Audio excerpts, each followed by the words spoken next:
tá balançando certinho, né?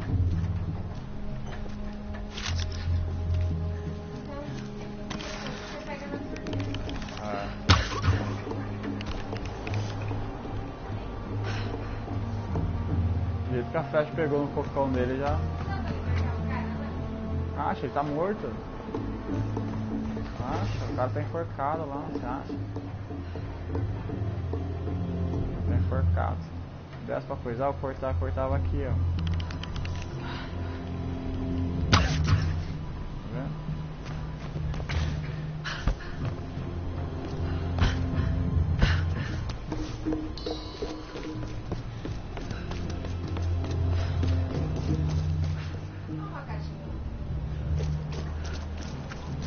Tá de bala. Olha.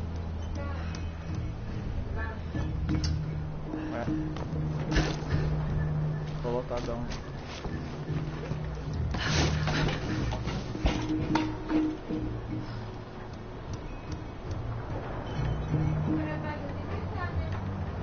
As coisinhas?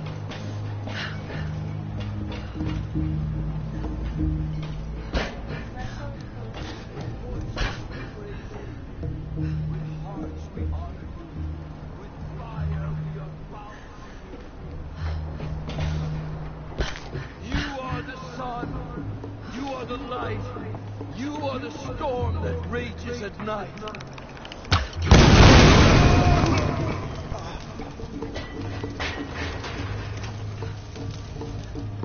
Vocês não queriam ir pro céu?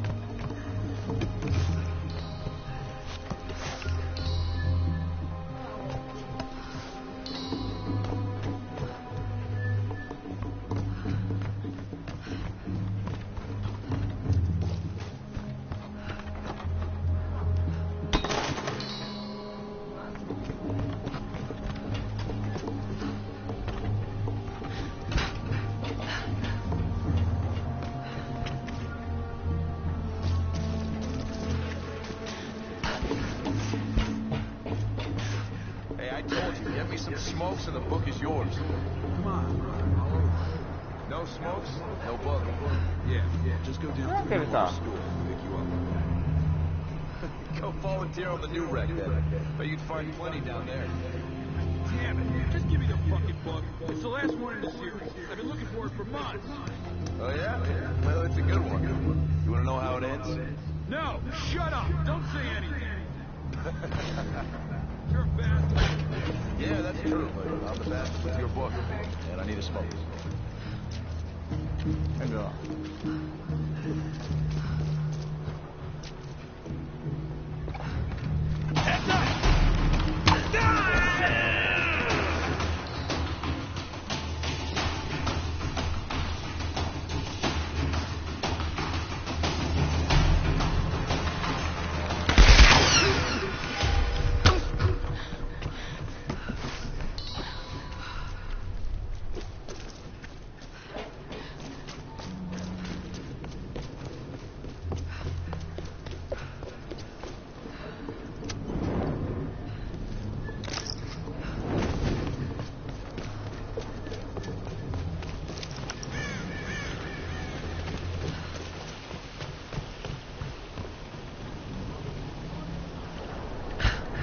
Tá ali na frente.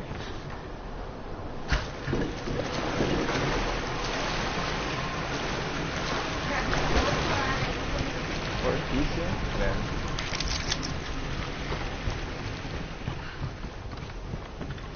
É ali, ó.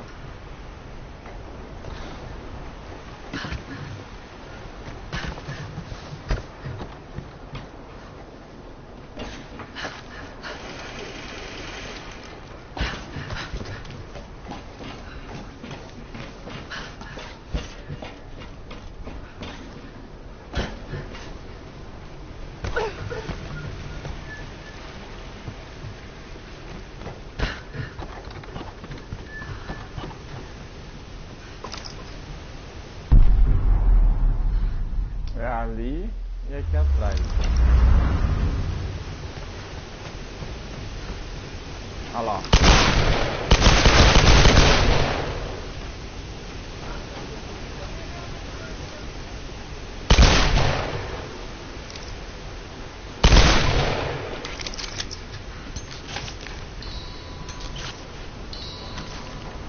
pegar ele na flecha, mas marca tá ficando errado. Morreu?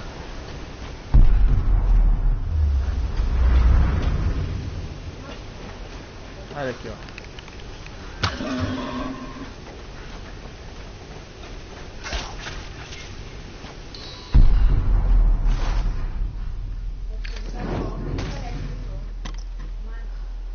Mas e a com Nepal que eu...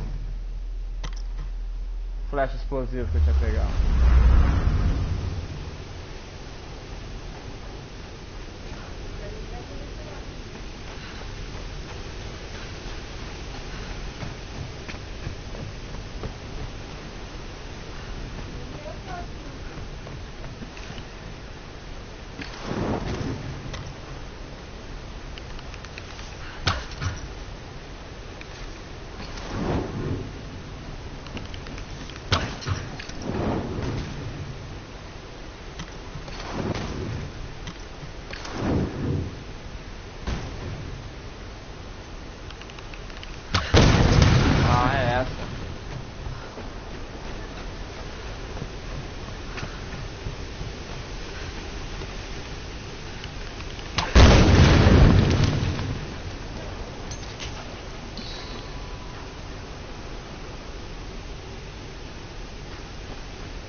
Tem que explodir elas pra coisar, pô.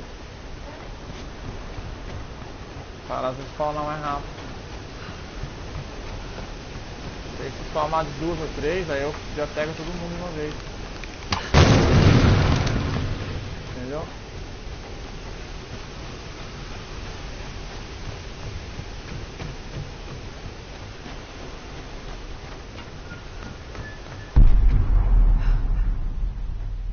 Tá com nada esse negócio aqui não, né?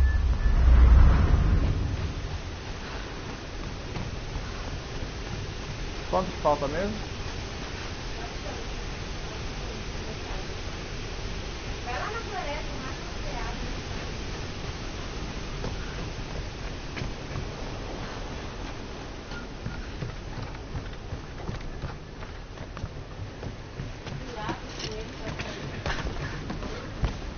Forno? Nossa, podridão lá, né?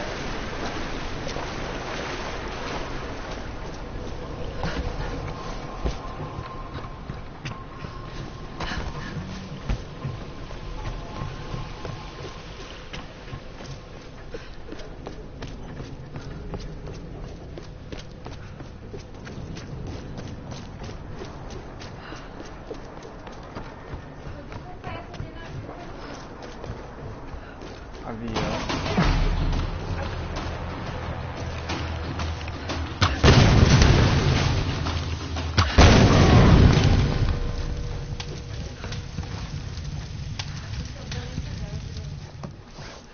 Deu 19.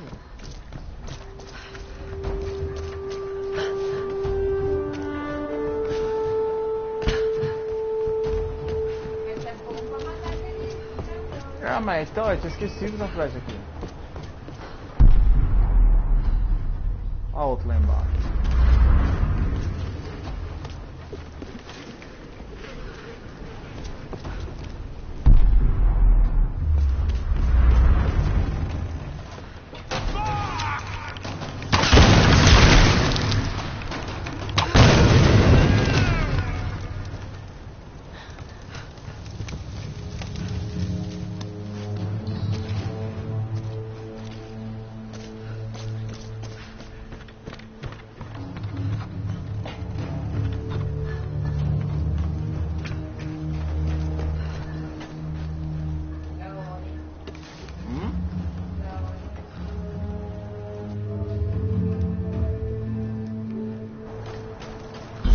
Top. Ó, deu até sola. O jogo aqui é chique, curte. 250?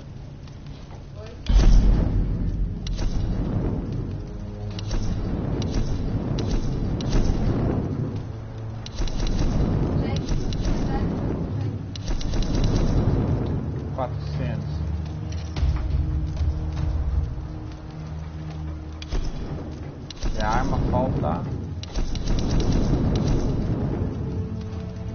Falta pouco.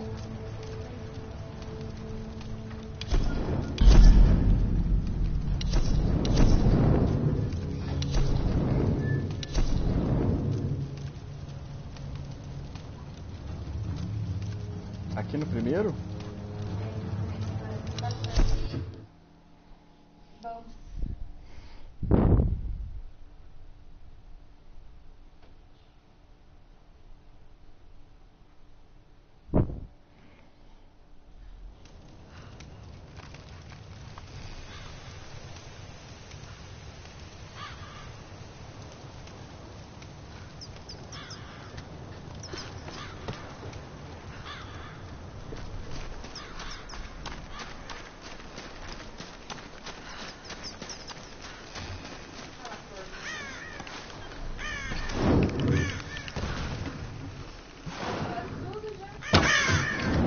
Nossa, carreguei a flecha.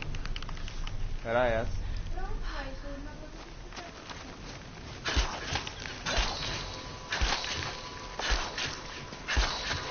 que é louco. Matei tudo. Corpo sempre pega.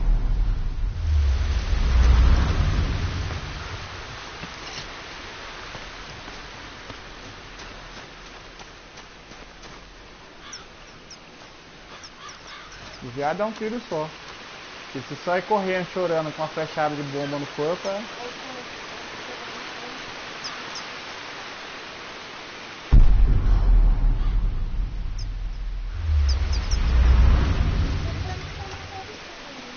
Não, mas eles respawnam, menino. Ah, é o barulho, ó. Olha lá, igual.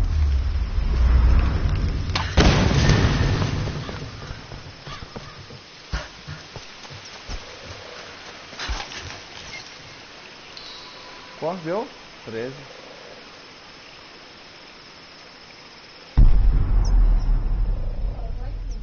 Onde?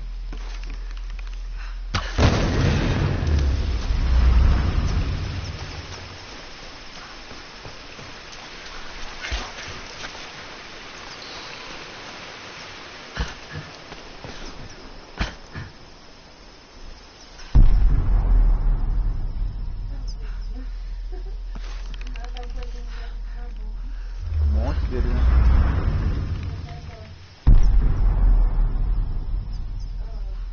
Deixa eu ficar mais perto.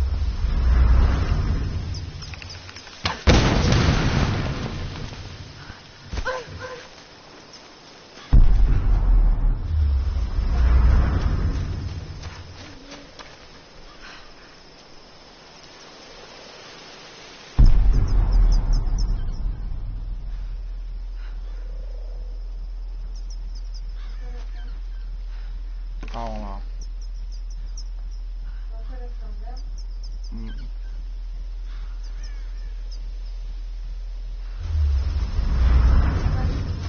Olha.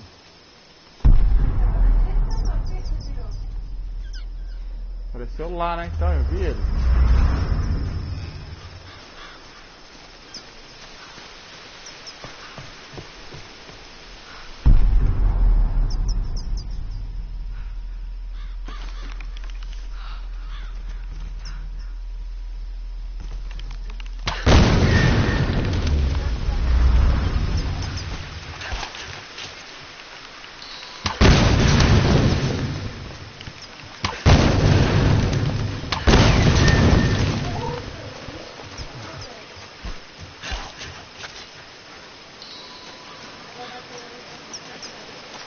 Tá bosta aí.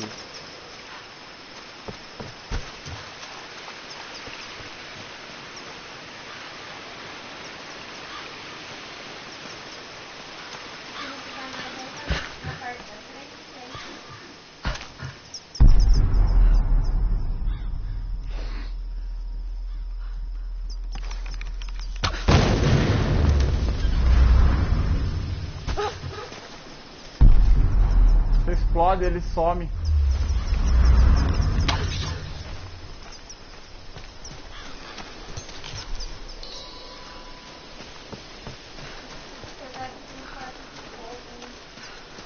Eles...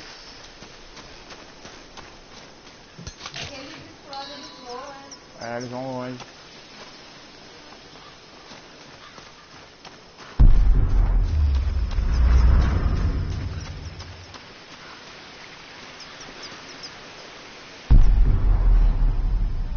Mano, acorda.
Tem lobo aqui, né?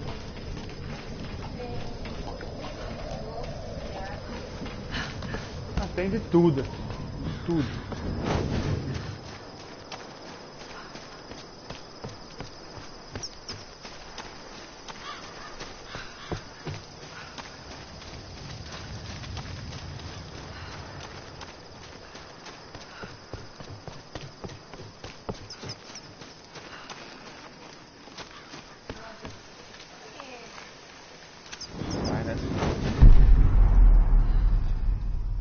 É arranjo de árvore, tá louco? A gente tem que conhecer essas flechas, porque... Ah, tem ali, ó. Essa aqui ela não tem, ó.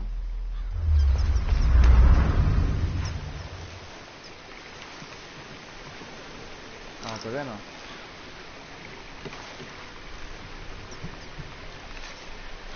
Vai ter que ser na flechada da goela mesmo. Ah, então, mas tem que saber onde que pega essas flechas de bomba, né?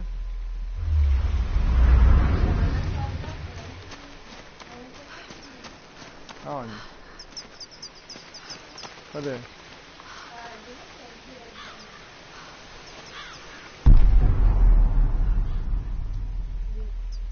Ali. Eu não tinha visto isso aqui não. Esse tomatinho aqui. Bunda sua, você viu outro lugar, acho que era. Um que você ia ver, tava bem tocadinho ali. Ah! Para, rapaz. Para de conversa fiada. Ô, mas nem lobo tem no bagulho, hein? Tá escasso o bagulho. Parece que a máquina sabe que você quer fazer um troféu ali, ela já dificulta um pouco pra ficar facinho. Não, vou na... Não, mas deve ser o mínimo. Volta lá na casa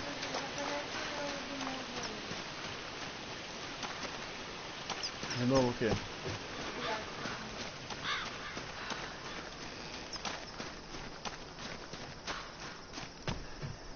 Onde que é a fogueira mesmo?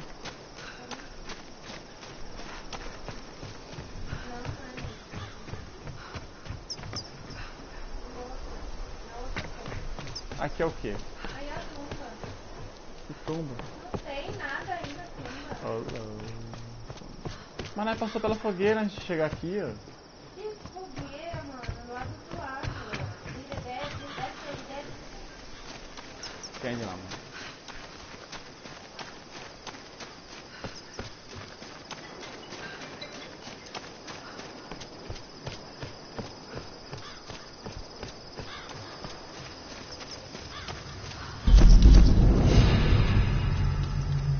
Claro, né? Hã? Vocês não atende essa porcaria aí. Dá um ódio nesse negócio, cara. Nossa, você vai lá, fala pra eles, bloqueia, não quero que vocês fiquem ligando pra mim. Não quero que vocês fiquem ligando pra mim, não quero saber se tem chamada perdida, não quero saber de promoção, não quero saber de bosta nenhuma, mano. Já tô achando caro que eu tô pagando já, caramba. Ah, dá pra matar aquele monte de corvo. Ah, não dá mais. Com a flechinha de fogo, né?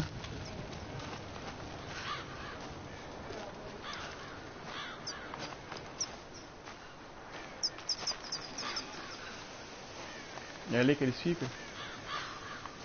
Olha lá.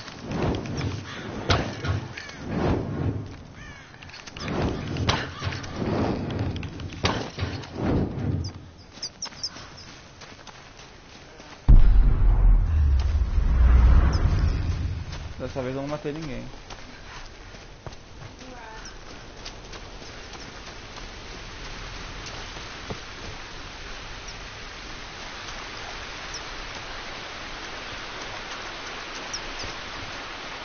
Quanto que era pra coisar o negócio? 2,58.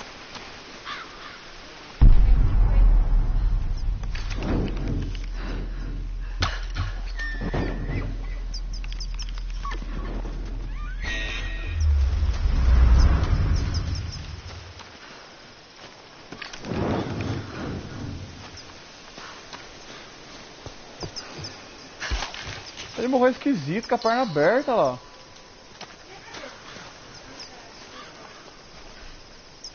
Ficou tipo frango assado, né? Olha lá. Ficou esquisito mesmo, viu? Olha lá, aí, ó. Aí. Vai vendo.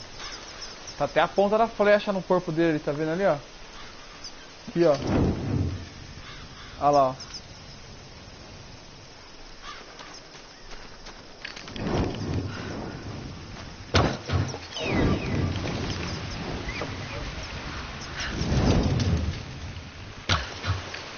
Morte tem que ser mais rápido, não posso esperar muito. Espera, rapaz.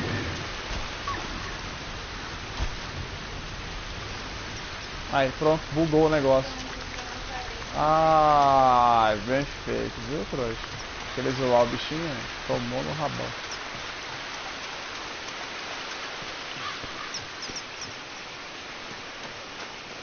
Ah, tem paciência de pegar esse negócio, viu?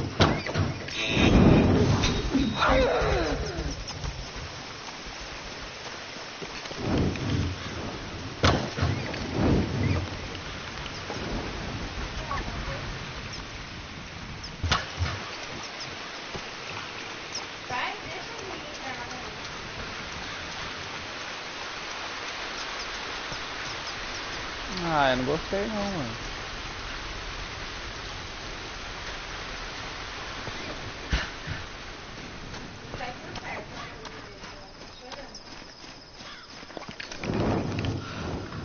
Ah, entrou no mato.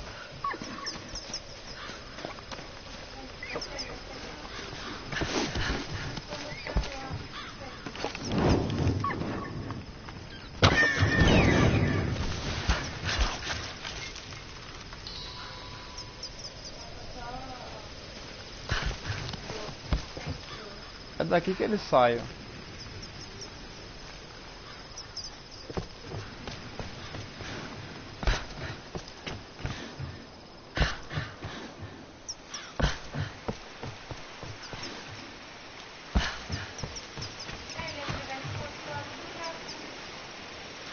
Não, ali acho que eles respawnam.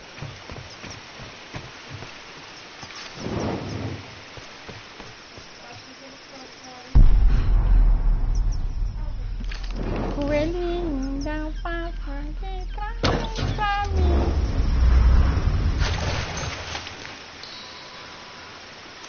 Com coelhinho.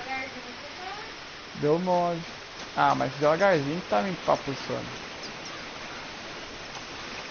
Coelhinho, dá um passo aqui pra mim. Olha o outro ali. É ratão. O negócio é ir passando as fases, sabe por quê? Você ficar num lugar só, porque todo lugar vai ter 2, 3 ovinhos marcando. Então é daí que você começa a pegar as coisas.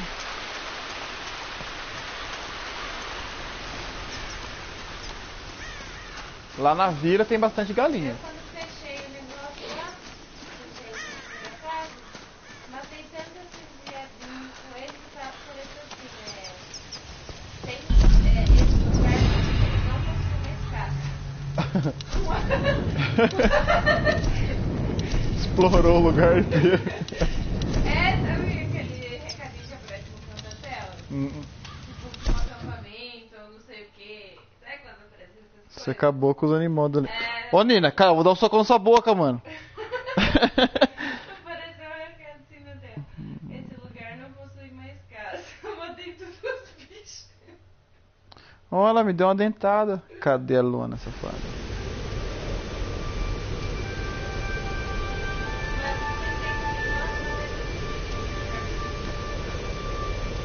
Então não ia respawnar mais.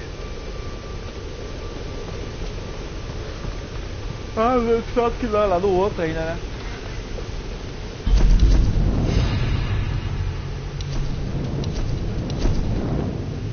Sabe um lugar? Eu sei um lugar onde fica respondendo galinha. Então, é nesse planalto. Umas 10 galinhas. É nesse planalto da vila aqui. Sabe na onde que você sobe ali, começa a subir com o machadinho ali? Ali naquela... É ele mesmo. Ô Nino, eu juro pro você que se um dia você morder eu e me arrancar sangue, eu juro que eu dou um soco na sua boca e vai com 2 dentes seu. E os 2 maiores ainda. Você tá ouvindo? Você tá ouvindo? Tem hominho aqui, ó.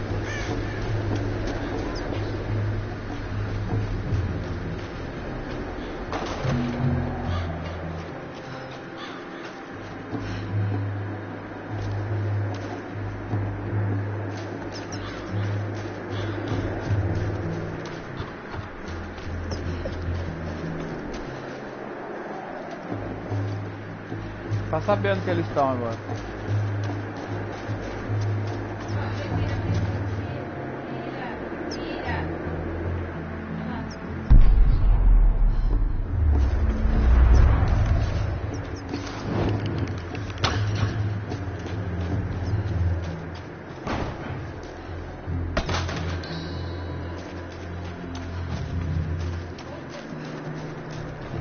Tinha visto essa.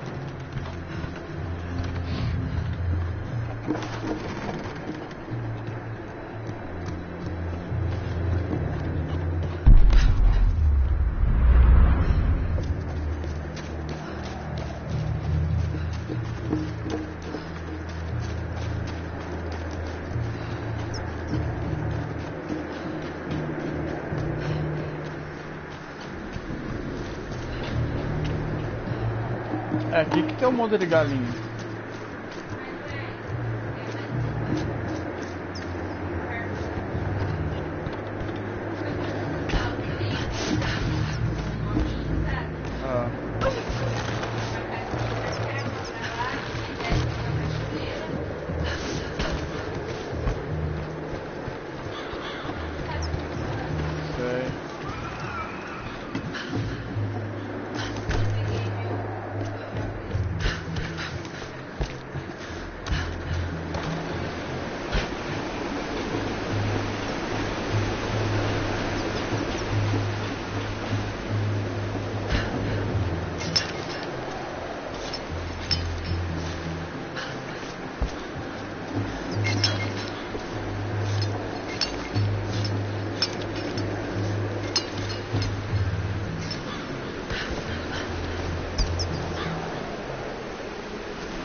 Aqui? Mas da onde que elas respawnam aqui no lugar pra spawnar? Então, eu tirava, ela ficava aparecendo.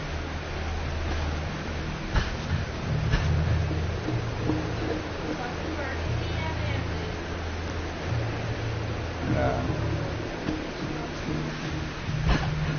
vou lá na praia de novo.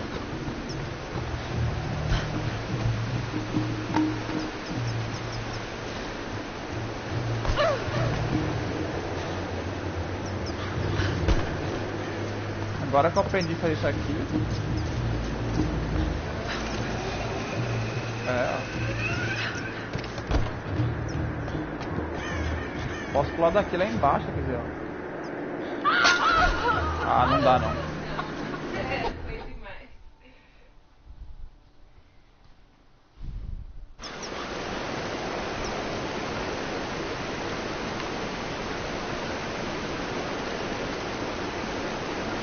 Olha lá, ó.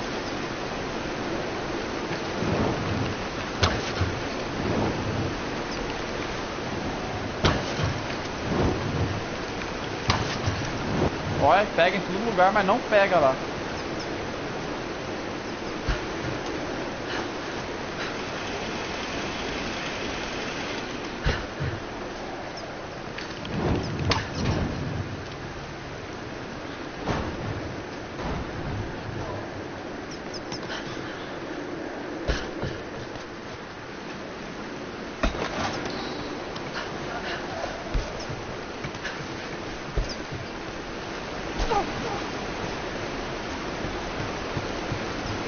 Eu consigo lá na praia.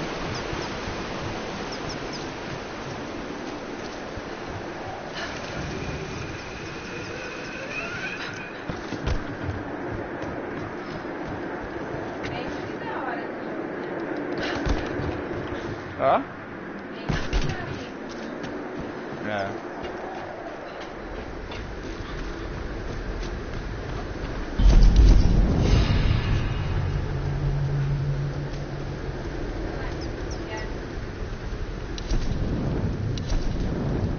Hã?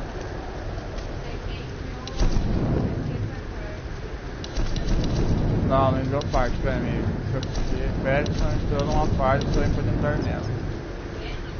Peterson entrou numa parte, você também pode entrar nela.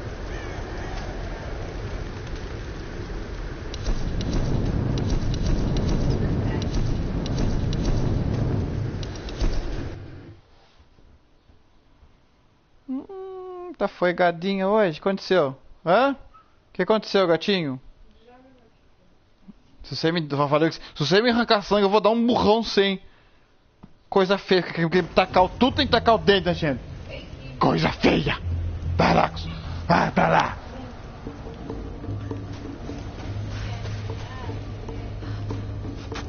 Só fazendo carinho quer tacar o dedo na gente. Dá licença, velho.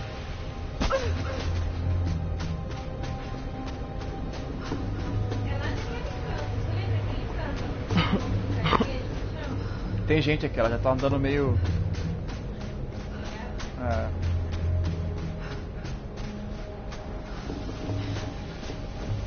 Olha lá.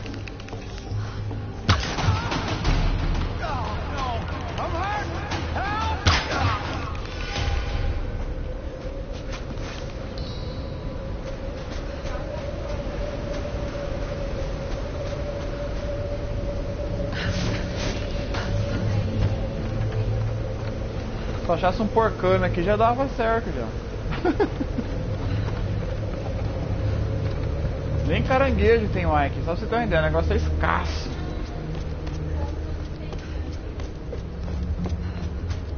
Mas tem gente aqui.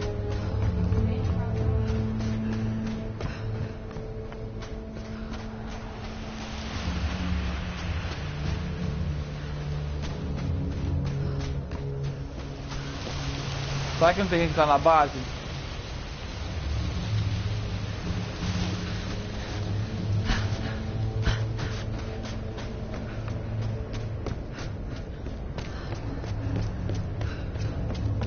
Ai, Bibo.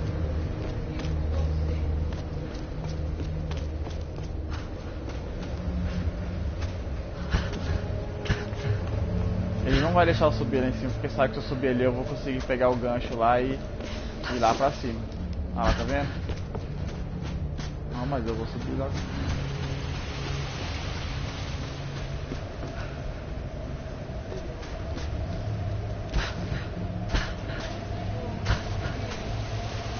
Você vê? É uma arma, um esqueminha já pra subir lá.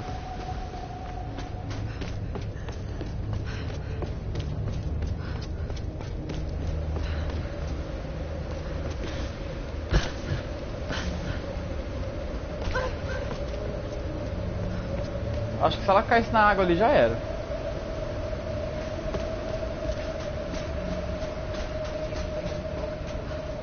Olha lá.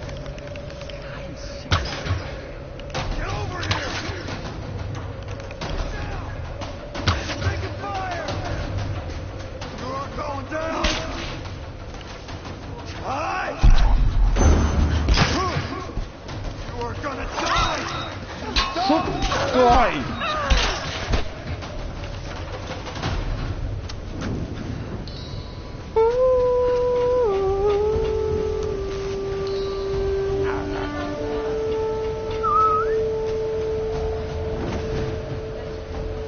Vai Lara, a tocha olímpica.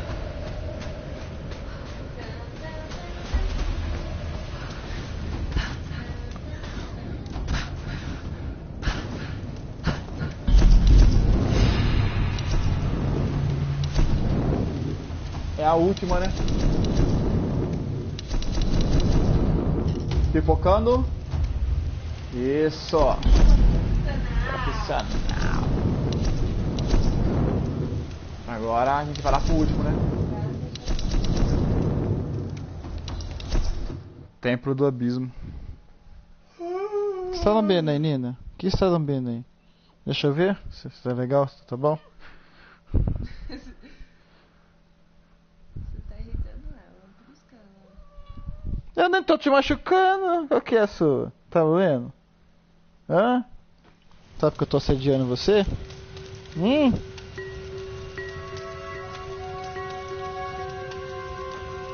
Já peguei tudo aqui? Ainda falta uma relíquia ainda. Onde que tá essa maldição? Ah, tá aqui.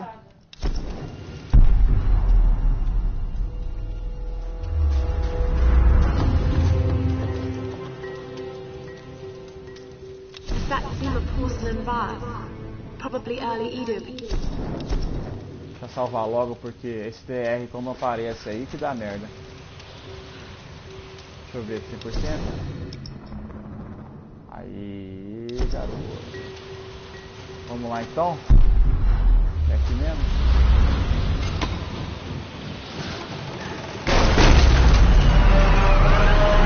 É aqui que vai dar merda. Aqui que é o fogo aí.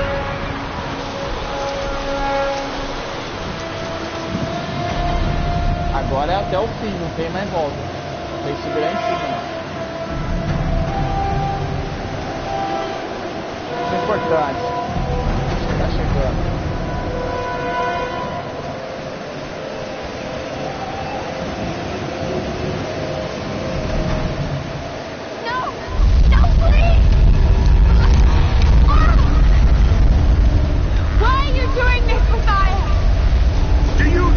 You're the hero, Ma!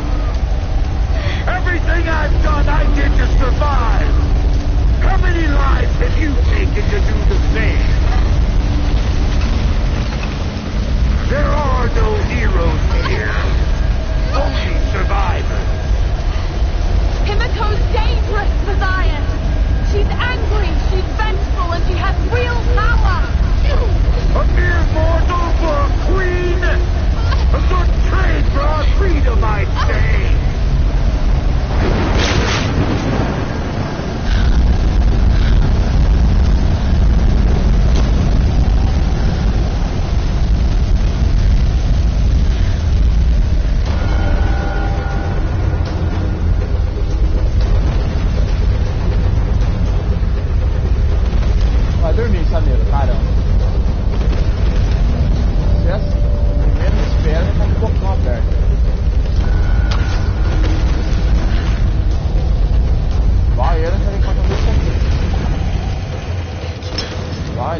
Those bastards are heading your way. We did everything we could to slow them down.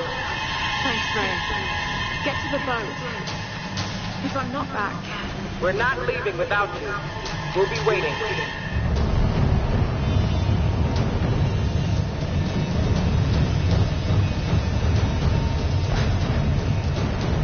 Não tem nada aqui não?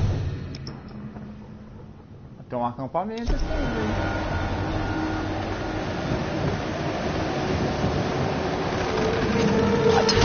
Nossa, cuzão, pensei que ela ia subir lá, mano.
A habilidade mesmo tá tudo certinho já, né?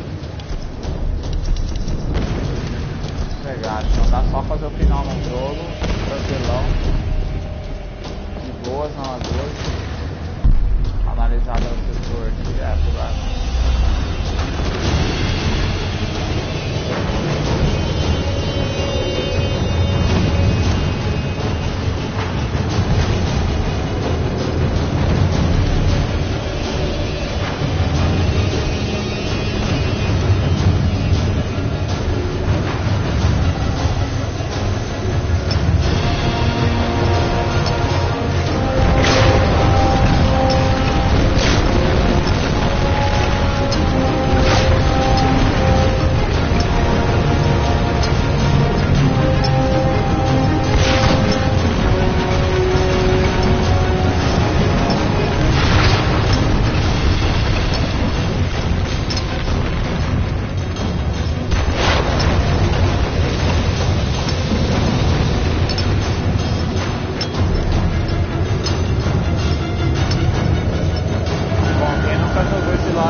Eu recomendo muitíssimo jogar. É um jogo muito bom. Through the trials, I have brought you the bastards. Fall forth and return to this mortal coil. Fall forth and be reborn. Fall forth and awaken.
Apelações mesmo os caras, hein?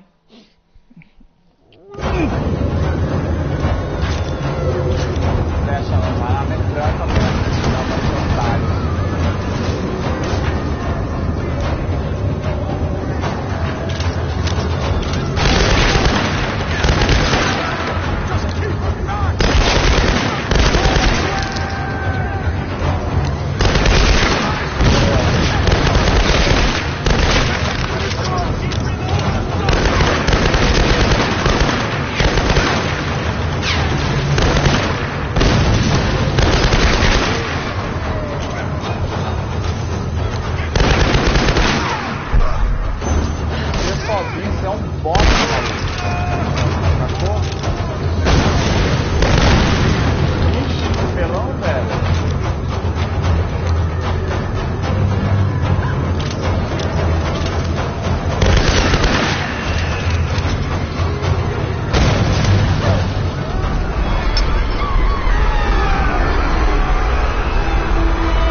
Sal.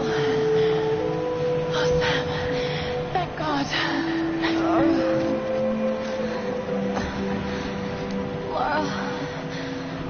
What's happening? I'm here. You're safe now. It's okay. It's okay. You saved me. I knew you would. I made you a promise. Let's get you home.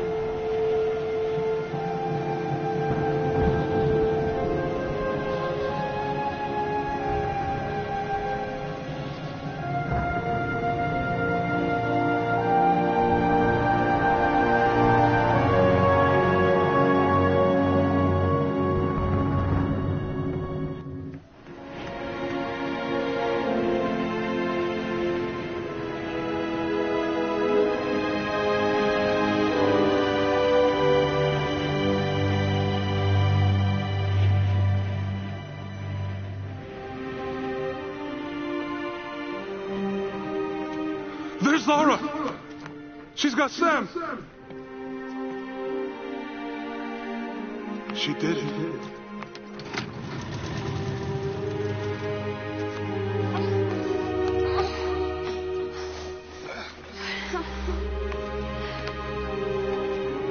I think she's going to be okay.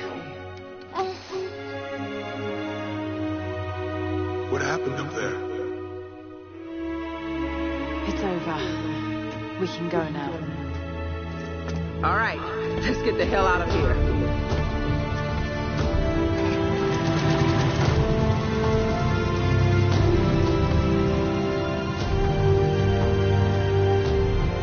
I've been so blind.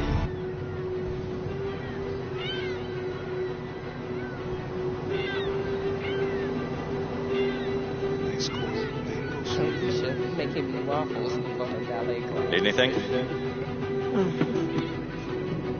Don't really know what happened to you on that island. Judging from those wounds and that look in your eyes, I guess I don't want to know. Anyway, we'll be home soon.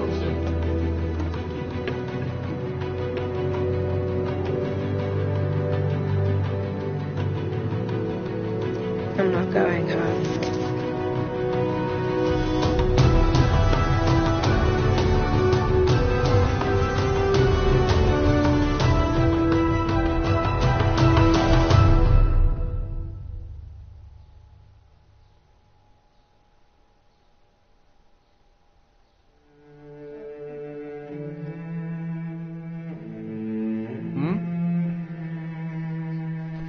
Você vai jogar depois? Vou jogar o Good of War então.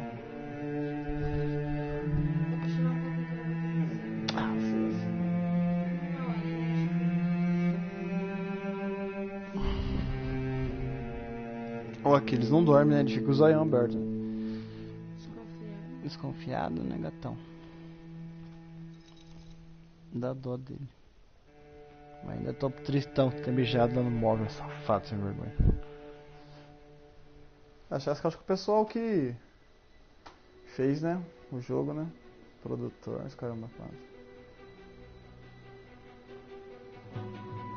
Mas vamos ver se vai aparecer a mina ali. E a mina que os caras falaram que era aí, atriz pornô.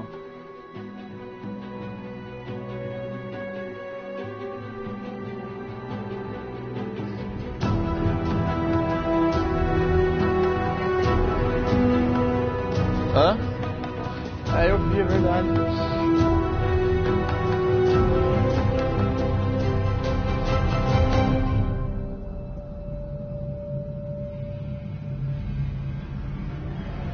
Deixa eu ver se eu lembro.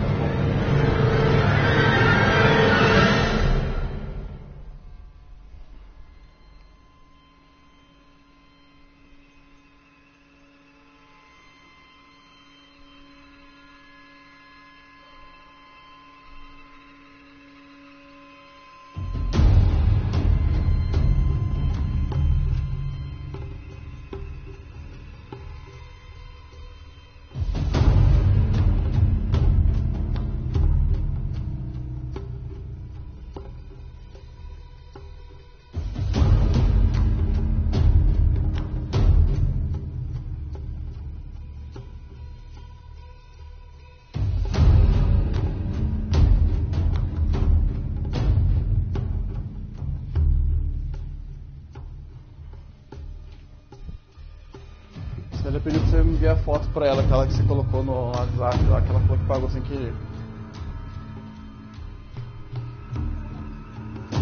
Hã?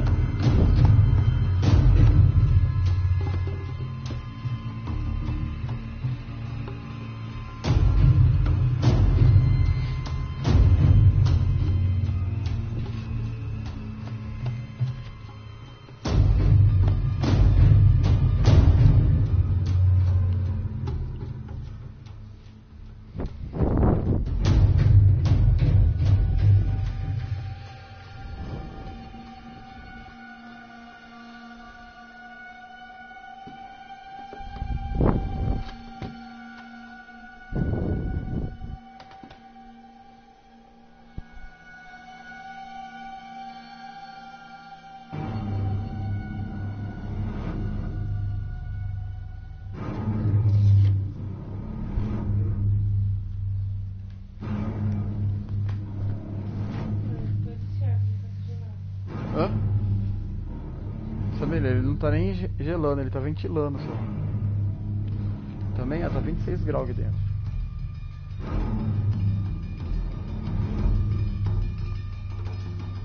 Deixa eu botar ele cair no chão, riscou a tela. Caiu ontem. Aí, ó. Ó. Ah, não, ele tem uma película por cima. Aí, ó.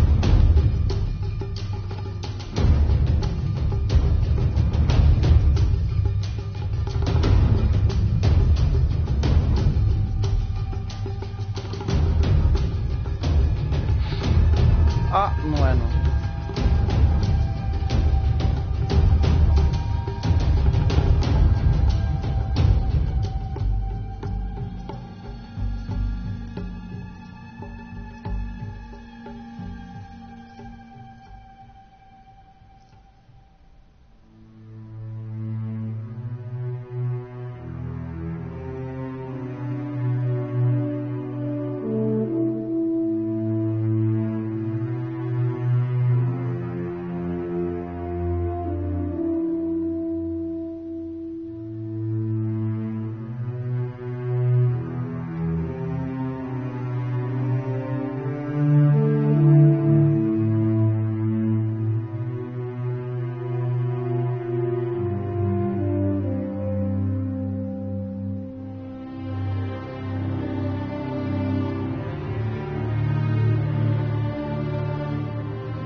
Da história completa. Tem gente que falou que não conseguiu fazer o 100%, olha lá. Ficou 99, mas eu consegui fazer o 100%. Mas eu duro que eu... Aí ó, conteúdo bônus. Vídeos, arte conceitual, modelos de personagem, quadrinhos.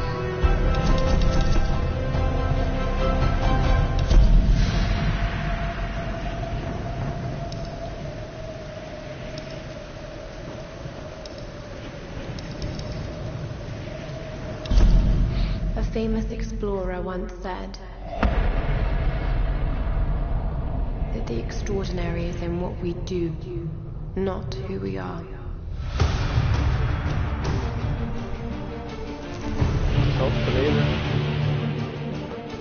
I'd finally set out to make my mark. To find adventure. But instead, adventure found me.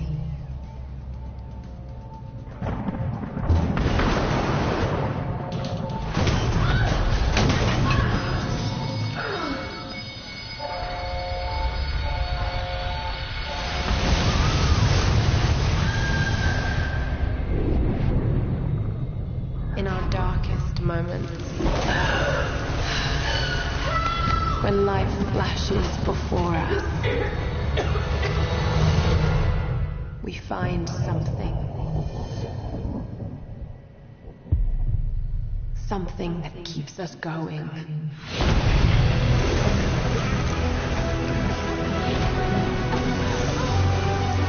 Something that pushes us.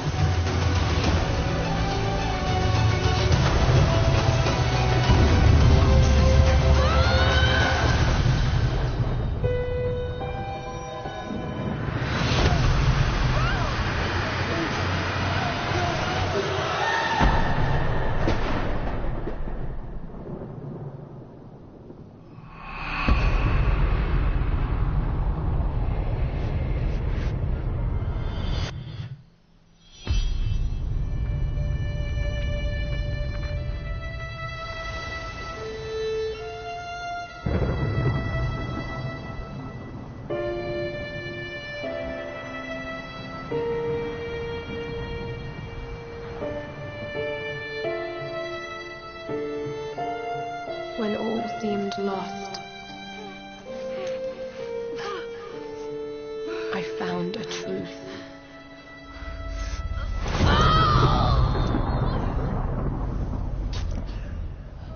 And I knew what I must become.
Please come and get me.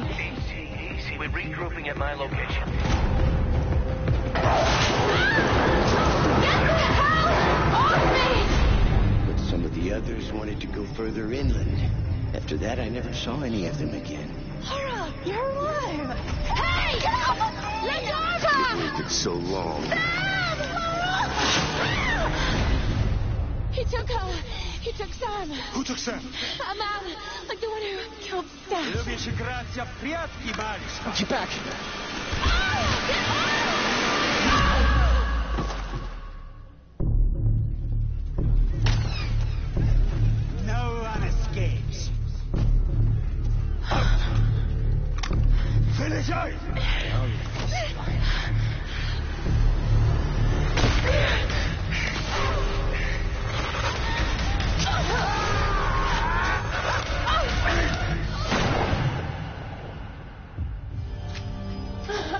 You can do it, Laura.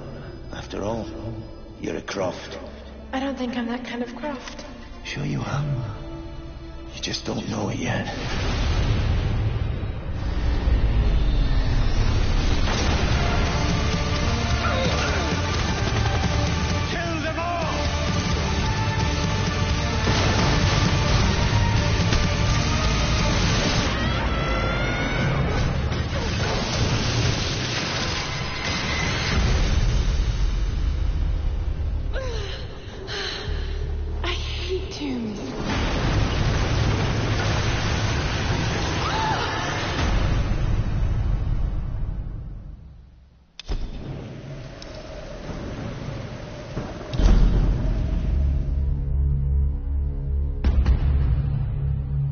Zachary Levi here, just outside of San Francisco, California, at world-class development studio Crystal Dynamics, whose current project is the reimagining of the Tomb Raider franchise. From now until the game launches, we're going to be hopping around the globe, bringing you exclusive first looks at some of the key ingredients that are shaping and creating this world. First stop, Digital Domain, Los Angeles, California, to meet one of the most crucial pieces of the Tomb Raider puzzle, Lara Croft herself. I'm Zachary Levi, and these are the final hours of Tomb Raider.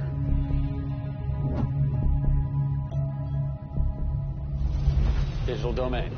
This is where they do a lot of mocap for big Hollywood films and video games like Tomb Raider. And today, we are going to meet the new Lara Croft, who is around here somewhere. Teaser! And this is where the magic happens. I think that might be the new Lara Croft. That's the new Lara Croft.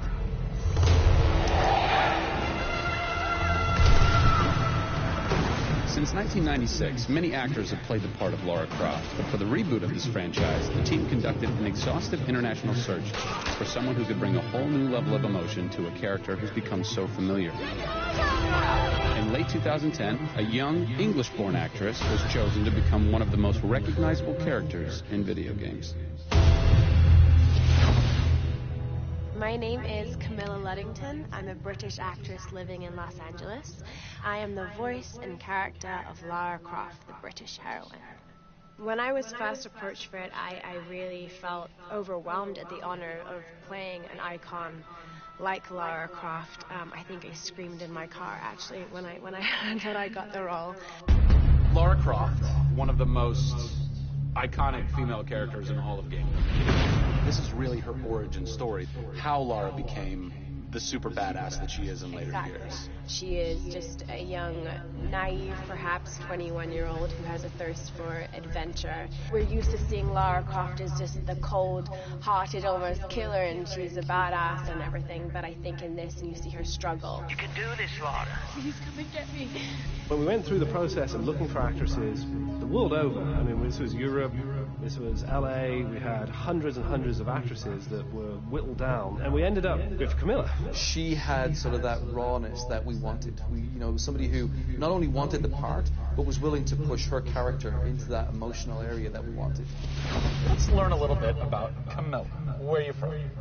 I am from a town in England called Ascot in Berkshire. And it's like those things you wear around your neck. Yeah. Really didn't do TV or film or anything until I got here in Los Angeles. But really, I had a stage background, which I also think helps though with this because this is almost feels like forming on a stage.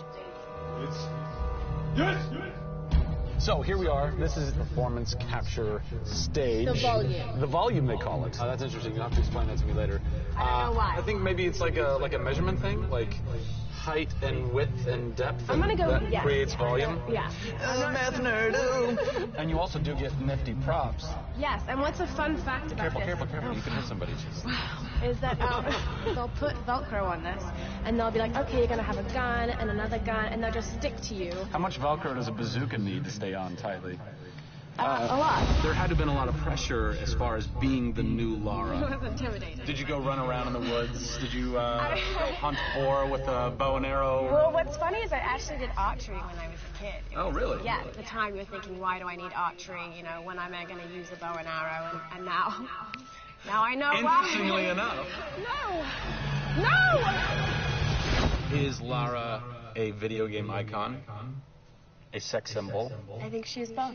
Oh! Obviously, she's a game icon. But I also think she's a sex symbol because she fights for what she believes in. She's courageous. And I think those things are sexy. The shorts are gone. Which I'm sure most guys will think is a bummer. I like her new look. Yes, she's still gorgeous. But now she's a person. Camilla brings truth. She is truly breathing life into Lara Croft. And when Lara is supposed to be going through an emotional scene, you'll see tears streaming down Camilla's face, and it's real. People ran over to her, like, "Are you okay?" Like, she's got mascara running and tears streaming down her cheeks, and she's like, "Oh, yeah." You're like, wow. When I got this role at first, I did not even know that I would be crying so much. I just thought I'd be kicking butt. That was the Lara that I thought I'd gotten myself into. This was some of the most emotionally and physically draining work that I'd ever done.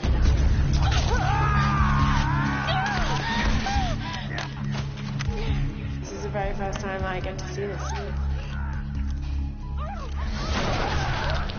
Oh, God. I had to do it. I had to do it. So the fans have now seen Lara's first kill.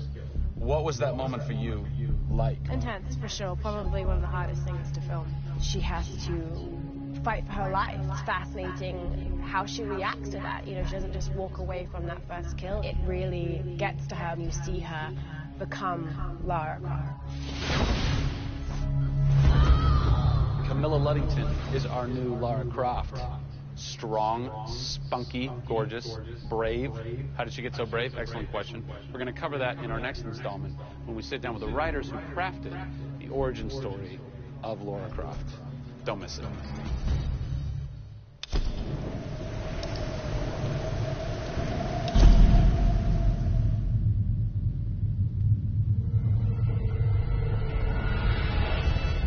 Hey everybody, Zachary Levi here in downtown San Diego at Comic-Con, more specifically at Nerd HQ, which is the epicenter of all things Tomb Raider. The anticipation is building as the team from Crystal Dynamics continues to say that this could be the game of their careers. Today we're going to dig a little bit deeper into the story with some of the key writers and designers who are brave enough to tackle the origin stories of Lara Croft. These are the final hours of Tomb Raider.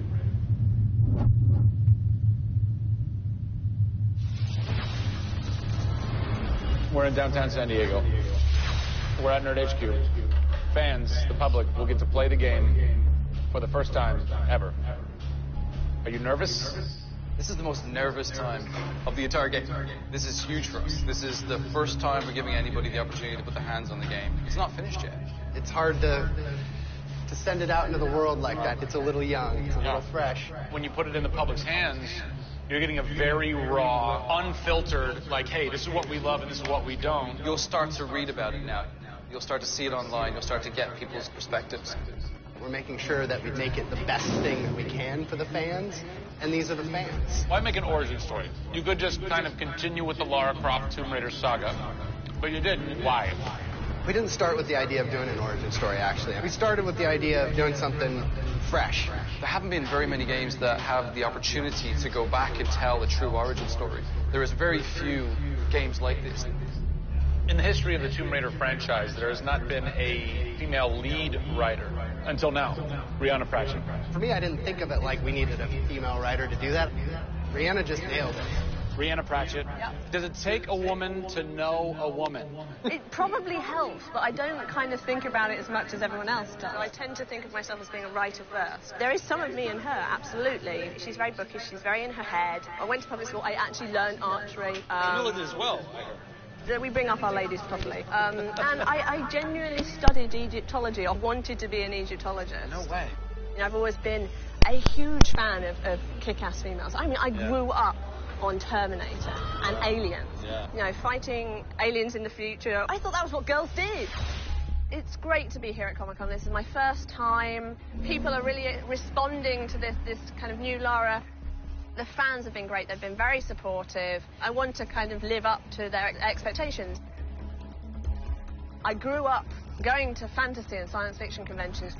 Now here I am looking at a Tomb Raider poster on the side of a building for a Tomb Raider game I have written. can't quite process that, but it's very cool. Lara's actions affect her character and her emotional state, and so the first kill for us was a big thing.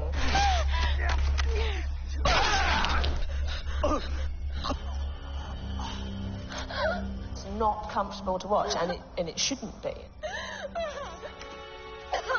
Oh, God! And it is about picking yourself up, despite the fact that you're scared. You can't have bravery without fear. In video games, you're kind of tweaking all the way down to delivery. Yeah. Blessing or curse. Games development can be quite harsh on narrative. You know, you can lose levels or characters. You have to be amazingly flexible. When is the script finally finished? You get insight when you see it through your audience's eyes. So once the story gets to a point where we can start sharing with people, where we can start putting it on the screen, then we start to understand, are people getting from it what we want them to get from it? The feedback is that it's really fulfilling our primary goals of delivering a story that introduces people to Lara Croft, but also just takes them on an amazing adventure.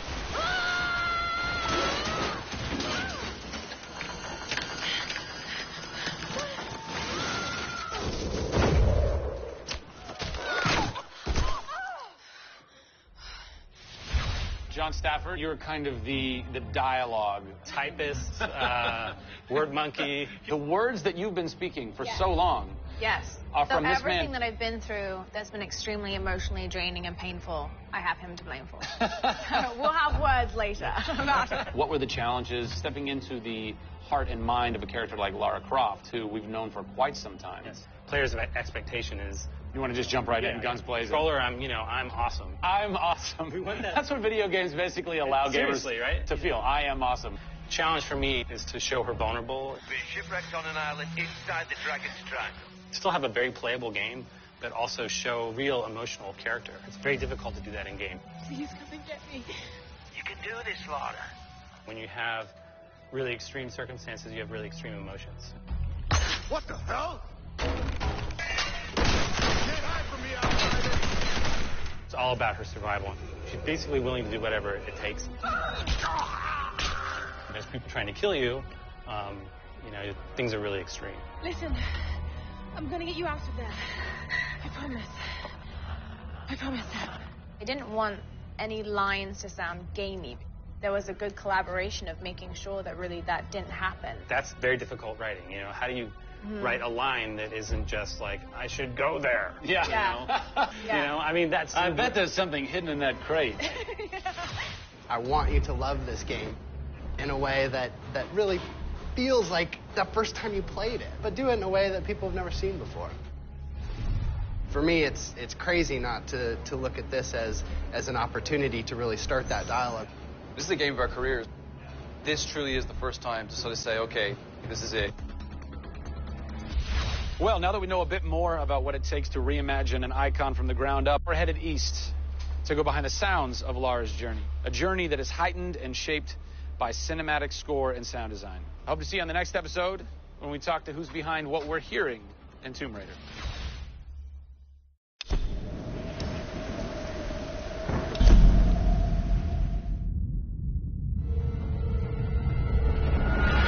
Everybody, Zachary Levi here in the heart of London's famous West End. Behind me is BAFTA, the British Academy for Film and Television Arts.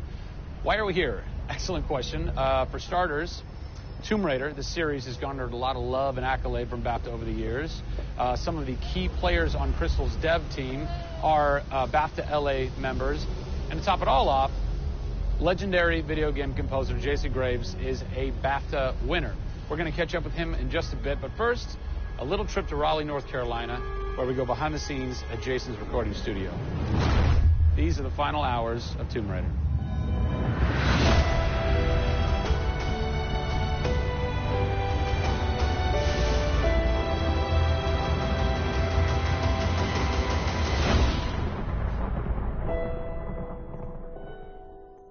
First thing we did was the theme. There have been many composers in the games or the films, but they've always used the original theme. They said, we want to start with a clean slate, new theme. I did it on piano, very simple. I was really scared just to send it because I'm like, I don't know, I think this really works, I think I like it. We ended up taking that exact theme. The first demo I sent was on the first trailer. That exact same arrangement.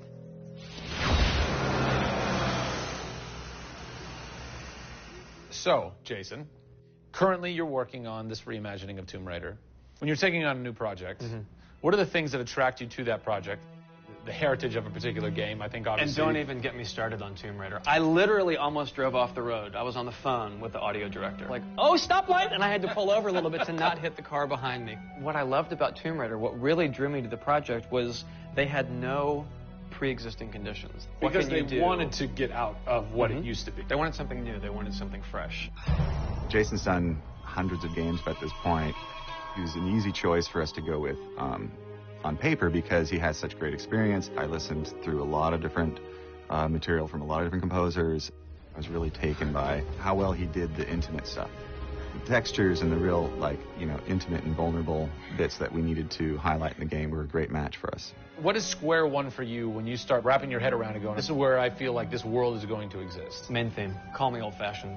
Then it was a matter of finding out what kind of percussion would work. And always going back to the melody and the theme, because that's kind of the heart of the game. The most signature thing that we need to get right is Lara's theme. One of our big goals was that it can be used in any emotional context. What does it sound like? High action.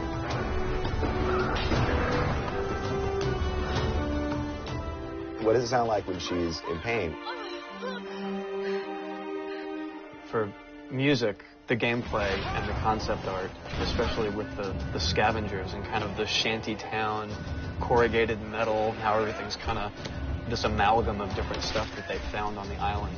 Like, that's what I want the music to sound like. The bad guys are playing the music now. Alex said something like, it'd be really cool to have something, chains on a metal board, or like you're banging a metal fence. 2 weeks later, Jason calls me up and he's like, so this guy who's like the sculptor who lives right around the corner from me, I was talking to him about the idea of creating an instrument. And I'm like, that sounds completely insane. We have to do that. Tackling the score to one of the most iconic franchises in the world brought a unique challenge. How best to capture the emotional timbre of the characters and island in music? People, I give you the instrument.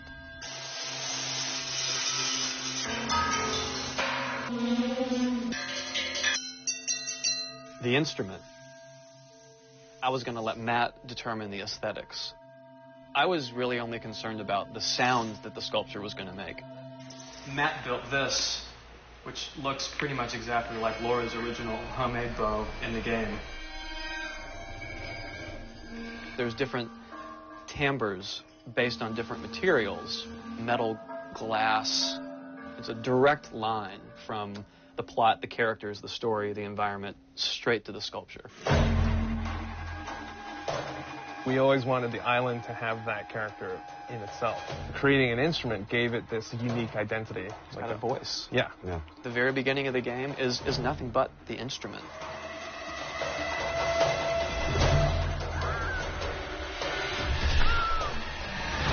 Who do you look at in video games or in film that you go, what they've done has shaped who I am and what I do for a living? They're all dead, unfortunately. What? Yeah, I know. It's classical composers. All classical? Yeah, I'm kind of going directly back to the source. Yeah. Prokofiev's, Tchaikovsky. Even for some of the scary stuff, you've got Penderecki, who's a Polish composer. Actually, he's still alive. It kind of goes back to ballets or opera, which is kind of the precursor to film and video games. They were telling a story. Yeah. That's what I love about that music. It tells a story. Even if you don't know the plot, you can listen to it. And film music's the same way. It's tough with games to do things that are subtle. You want to make Lara relatable, make her realistic. Another one. She went down over there. Tell her story from the beginning and show how she became the superhero she becomes. One of the first things that I ask any developer is the emotion. Because to me, that's the biggest thing that music can do in a tenth of a second. The music just, it nails the emotion. Wow, that was amazing, huh? I personally don't think I've ever sounded so good in an interview before. Although Jason, Jack, and Alex are audio savants, so that would make perfect sense. I cannot wait to jump into this game, not just for the amazing action, but the emotion and mood and tone that they're going to set with their incredible skill. Tune in next time for a special secret announcement that is going to change the way you play Tomb Raider forever. See you soon.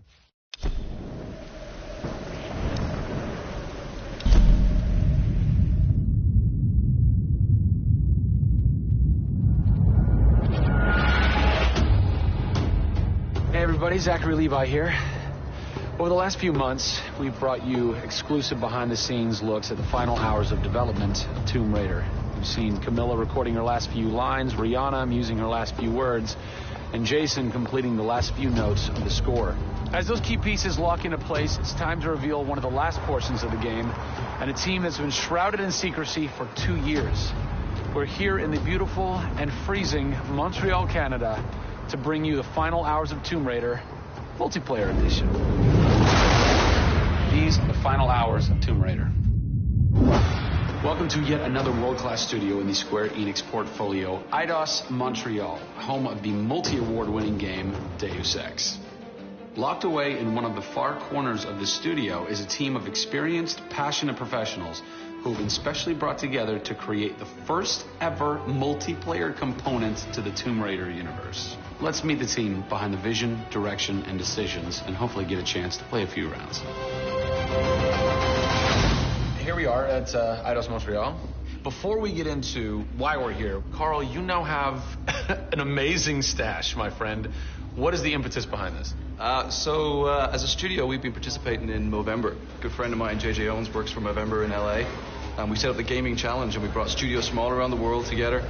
I think so far we've raised somewhere in the region of $140,000, $150,000. Well done. Been a big success, although my wife doesn't necessarily always approve. She hates it? Oh, my wife wakes up in the morning. She says that she hates it. She secretly loves it.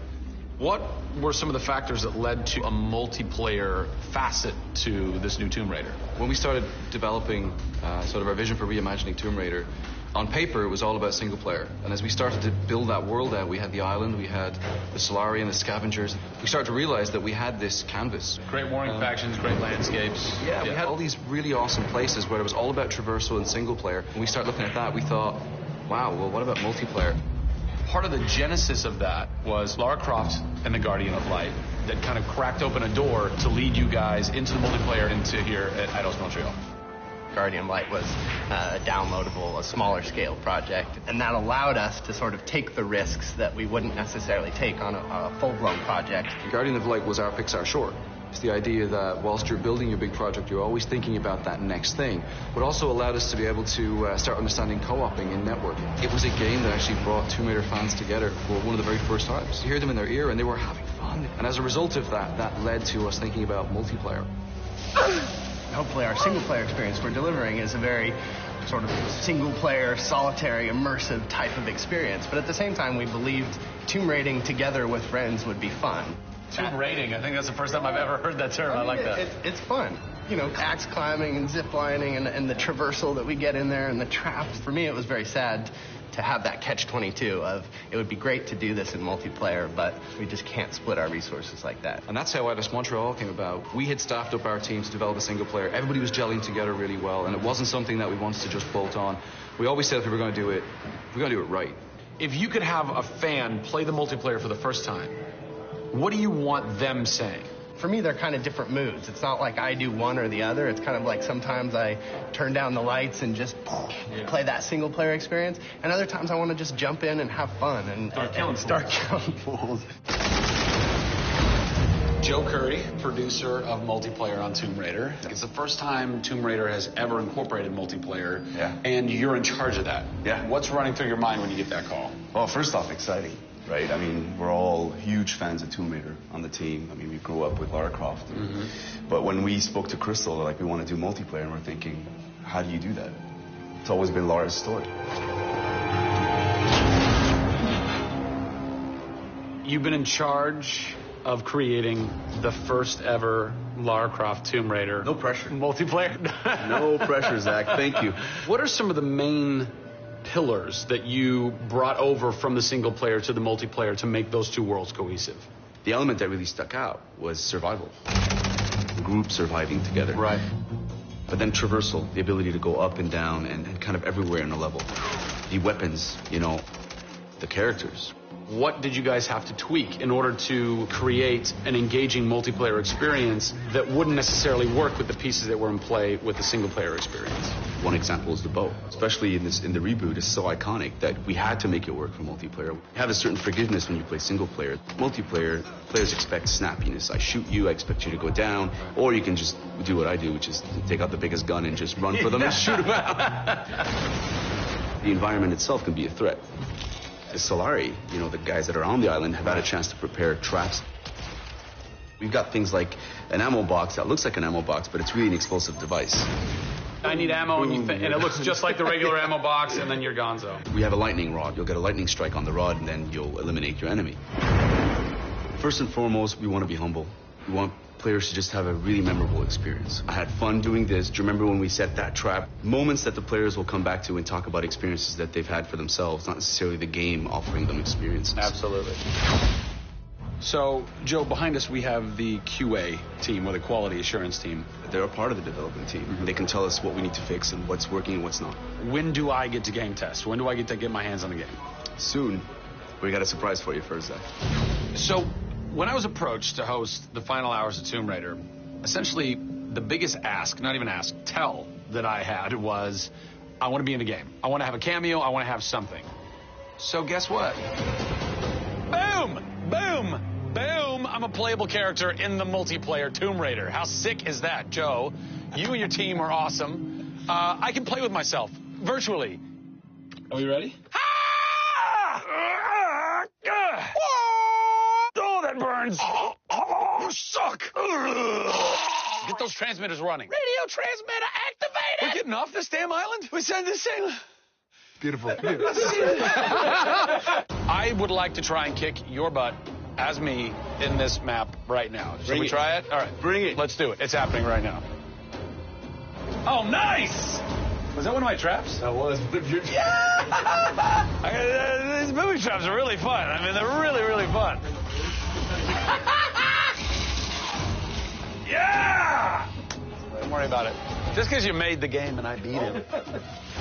As you can see from the people and passion here at Eidos Montreal, this isn't just some add-on. They're devoting themselves to making this an experience in keeping with the feeling of single player. Familiar, yet different. Coming up in the final 2 episodes of our series, we go back to the home of Lara Croft. They're taking Tomb Raider to the finish line, and we'll be there for it.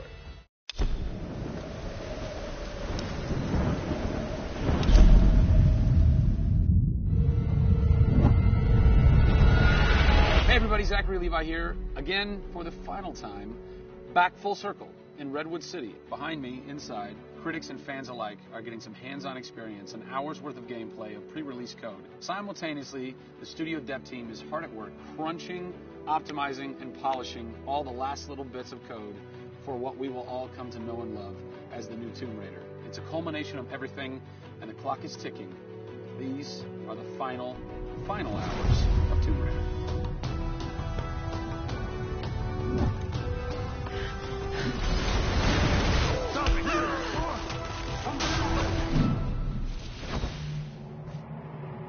Tonight we have a large audience coming in. We decided that rather than going to one of our partners and just doing a live stream, we decided you come to us. Yeah. We have a big area in the studio, and let's open it up. Have you ever done anything like this before? No, we've never done it, because right now we've got black curtains up around a specific area of the studio, which is our next big thing. Mm-hmm. Only a select few people have been allowed to come in, right. And everybody's heavily NDA'd, and now we're going to bring 80 plus people into the studio. Well, it's exciting, to bring those type of people into the studio. They're the fans. They're the people who love it. And we want people to be a part of their experience. On one half of the studio, all that is going on like crazy. But basically in half the studio, you guys are just pounding, working out every last glitch, every last bug, making sure that it's all just perfect, done and perfect. Exactly. For your certs on Friday. Yeah. What happens when a game fails, sir? Then things start getting sweaty around here. You're dicing with death right there. We might be missing a release date. That's how big a day this Friday is. Yeah, it's huge. If we submit and they come back and say, hey, there's maybe 35 things that we'd like to change, then as a studio, we'll change them. We'll improve them. Or there's small things that they say, hey, you know, this experience might be better if you just fix this little thing, then of course the team are literally sitting there waiting for that to happen. And there has been games I've worked on where we've submitted and within 24 hours it would get kicked back and they'd say, hey, you guys are crazy, you shouldn't have submitted it. So, there are 80 people in the office right now. You're 4.5 days away from delivering this thing, and they're strewn about. What are they all doing? So we have guys working out of very prioritized hit lists, right? So we say, okay, this is the most egregious thing that we've noticed lately. We'd like for you to focus in on it. What are you guys debugging here? Looking at some menu transitions. Oh yeah, we want to make sure everything feels snappy all the time. Menu transitions. If I had a nickel for every time. One of the toughest things with Lara as a character is her hair. You try to simulate hair in a video game, and it's not always exactly the way it would be in real life. But that's something that's, I think the fans really point that out, and they want Lara to look as good and as believable as possible. So even in the home stretches, we're trying to sweeten it and make you believe it. So I spend a ton of time playing the game. So while everybody else is busting their butts trying to make it work, you're having fun. That's basically what you're saying. There's about 80 people that are all still busily working in this last week before the game goes to cert. Absolutely. One of those groups is called the what group? The OMS group. And what does OMS stand for? OMS is an acronym for Oh My Shit. And what does that mean exactly? When you're into the high octane moment, the only response that we were challenging the team that it could come back with was, I would exclaim, oh my shit, that's awesome, right? I couldn't even cuss properly. It could have been the OMHG, the oh my holy God team. Yeah. But oh my shit, oh my I think shit, it resonated. Sufficient. So many companies focus on the explosions. And we love explosions. I mean, there's plenty of them in the game. But it's also about sometimes that implosion moment, that time where you actually feel like you're part of that. We have an early example in the scavenger den, very early in the game, where the camera is about 6 inches from the back of her head as she's in this claustrophobic moment as the ceiling gets lower and lower and the water gets higher and higher and the torch, you're worried, is it going to go out? And as you suck in for that moment, if it's resonating with people, as we've seen it resonate here, you actually watch people who are claustrophobic kind of lean back in their chair a little and kind of react, and that's exactly what an OMS team is about.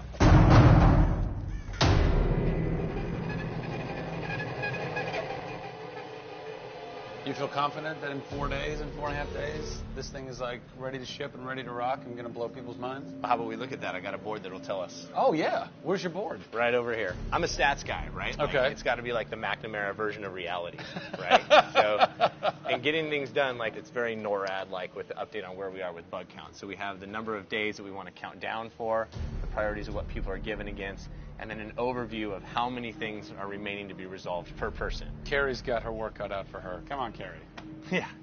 Ultimately, we have to figure out how do we hit the quality on a predictable timeline. So right now, we're trending towards being able to hit that in 12 days. But you need to deliver in 4.5. Correct. So what does that mean? I need to go right now. Where's your head at right now, knowing that in 4 days it's got to be completely done? I'm super critical of what we do. You know, you tend to be perfectionists. I'm absolutely that way. It's more like, this is leaving now. You're done working on it because time's up. And you're like, but there could be one more thing I could do. It's a weird feeling because it's been part of our lives for a very long time. How long have you been on it? Definitely 4 years. Yeah, like 4 years. Yeah, 4 years. That's insane. I know. I was young. Yeah. Fresh face. I was young then. Yes. No bags, no grey hair. Soul. Yeah. It's been a roller coaster ride, and during that time we've been around the world, we've gone to shows, we've shown press, we've given hands-on, we've had community events, we've been in San Diego with you at Nerd Machine. We've seen people excited to see this and play this game, and it's been awesome. It's not just about Lara's arc, it's about the arc of people who've come in to the roles. You know, we've had people come in as animators and move up to the highest levels in their profession along these 4 years. So people have grown in these roles. Families have expanded, kids have been born, but we're coming to a point now where we're, you know, probably 70, 80 plus days away from launch, and this phase has come to an end. You know, it's been awesome.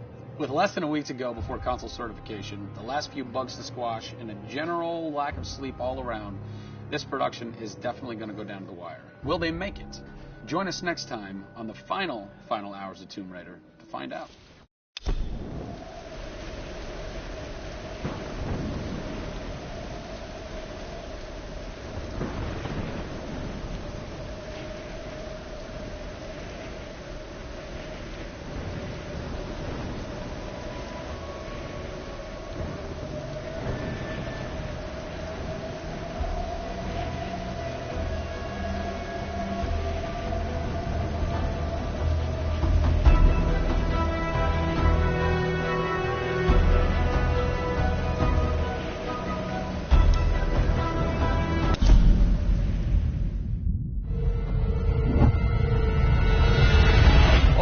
Few months, we've followed the very talented Tomb Raider team through some of the most ambitious and innovative game development the industry has ever seen.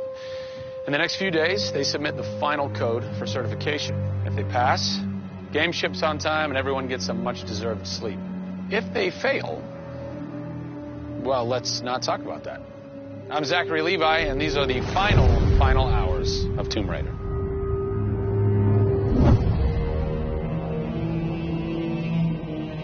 We've been around for 20 years at this point. Oh, wow. In this industry, that's crazy. Yeah. 20 years of games, and many times we've almost not made it, right? Through generation transitions, or we've had ups and downs in terms of games being released. And for us to still be here, making games and being competitive, it's amazing. Is this pretty typical for you guys to be in the last week, and really all you've got left are these little bugs to do? Maybe it's a few hundred still left to go. The team's cranking them out. You know, you're play testing it a lot. You're getting QA, quality assurance, to make sure it's clean. You know, stuff's coming in still, as in like, hey, this crazy thing happened here. And simultaneously, IDOS Montreal is doing what you're doing, just with the multiplayer at the same time, because the multiplayer and the single player are being delivered at the same time. So it's a big on team. Friday. Everybody's got to come together at the same time, at the same moment, and put pencils down and say they're done. Pencils down. Done. See. We're submitting in 4 days. Let me tell you now, we've had to move. Brian Horton, he was art director. He moved over to my department in Brand about a month ago. There was a morning that he woke up and they went, "You've created a beautiful world. Now step aside." So my job is I'm working with a very talented team in the brand to make sure our screenshots are good, to make sure we have covers for magazines, posters, to make sure we have posters. Stuff, right. There's a lot of materials, just like in a film, where when a film's done and in the can, you have to sell it to people. You have to let them know what's cool about it. Listen, I'm coming to get you. I'm going to get you out of there. I promise, Sam. What's been great about this over the course of the entire process, you traveling around with us, is that we've been able to bring you the final hours of each of the pieces. We've spent probably the last 6 months watching how the music's come to an end and the voice acting has to be done. So each of our episodes up until now has really shown a side of the final hours of that particular person's role in the game, and now everything's come to a head where we're submitting the game this week. The guys are tirelessly working. You know, the guys have literally, at some cases, slept in the studio. Okay, so launch day, let's say you were at March 5th now. Where are you? What are you doing? I'm probably in bed trying to get 12 hours sleep. Because more than likely I would have been at some midnight opening the night before up till very late celebrating. So I'm probably at this time of the day, I'm probably in bed. I think a lot of us won't even know what to do with ourselves. You get so heads down in something, and it's been a part of our lives for years now. And you sort of get to that point where waking up in the morning, you're thinking about the game, and going to bed at night, you're thinking about the game. I'll try to sneak a little time here over the holidays, but then, you know, wait till the dust settles and we really get this in the hands of the consumers before I can really relax, I think. Even though I've played the game so many times, I cannot wait to take the cellophane off of that game. Pop it in. It's the retail. It's the retail copy. And there's something special about that printed disc, putting it into the system, and you're like, this is the same game that I worked on for 3 years plus. And everyone else can have the same experience that I'm going to have right now. Of all the taglines, whether they're actual dialogue in the game or marketing lines or whatever, something that would sum up your experience in the last 4 years is a survivor is born. A survivor is born in you, a survivor is born in Crystal Dynamics. We just wanted to be known as doing top-tier work. There's games I look at and say, I wish I worked on that game. Right? And I wanted Crystal to be that. And I think that with this one, we're going to do it. Anybody can make an explosion look beautiful and make a world look phenomenal, but We now move into a period of time where it's about having a connection with something which is much deeper than just saying I have a controller in my hand and I'm guiding a character around and fighting or solving puzzles. There's a depth in the story that we're trying to tell, which hopefully for us is going to be able to set that structure for the future. Hopefully we've taken the risk and we've been shouting so loud about this that we're actually carving what should be done. Oh, don't do this to me, you northern bastard. Are you excited? You nervous? I'm both excited and nervous, you know, because we've been masters of our own destiny up until this point, and now we're going to continue that right through to launch. And what's great is that from the very first presentation I gave with Daryl about here's the vision of the game, all the way through to the very first game sitting on a shelf on March 5th, we've been there for the ride. We've been on that journey. And then all of a sudden you reach March 5th and you're no longer there's millions of copies of your game out there. And they're in people's hands, and you're thinking, like, how are they playing it? Are they having fun? What are they saying? What are they going to do? As soon as they put the controller down, what's the next thing for them? Do they want to tell people? What do you want the response to be? I hope those people see that the story we've built and the foundation we've built is one that will last a long time. Doing something that's special is just incredibly tough, no matter what it is. You've got to really want it. You have to be passionate. You have to care about it. Everybody realizes that this is the game of their career, and everybody wants to put as much time and energy into this as possible. We have a studio full of passionate people who have put their lives into making this thing happen. This is not just a game that we're just going to ship on March 5th and people will go, great, I've got another game to my credits. This is one where the team are going to look back and go, that was a journey. It's been an honor to be able to work on Tomb Raider, and long may it continue.